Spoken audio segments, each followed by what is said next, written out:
আজ আমি নিয়ে এসেছি একটি ওটসের স্বাস্থ্যকর খাবার, যেটি খেলে পেটও ভরবে এবং স্বাস্থ্যও ভালো থাকবে। তার জন্য নিয়েছি ওটস, সুজি, 1 বাটি ওটস নিয়েছি, হাফ বাটি সুজি নিয়েছি, আর নিয়েছি দই দিয়েছি হাফ বাটির মতো। ওর সাথে নুন দিয়েছি।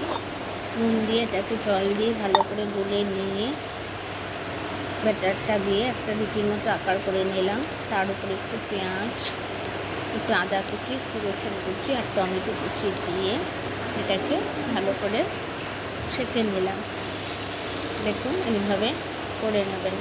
যারা চিজ খেতে ভালোবাসেন তারা একটু চিজও দিতে পারেন, নিজের পছন্দ মতো ক্যাপসিকামও দিতে পারেন। দিয়ে এটাকে ভালো করে ভাজা হলে উল্টে নিয়ে সস দিয়ে খেয়ে নেবেন।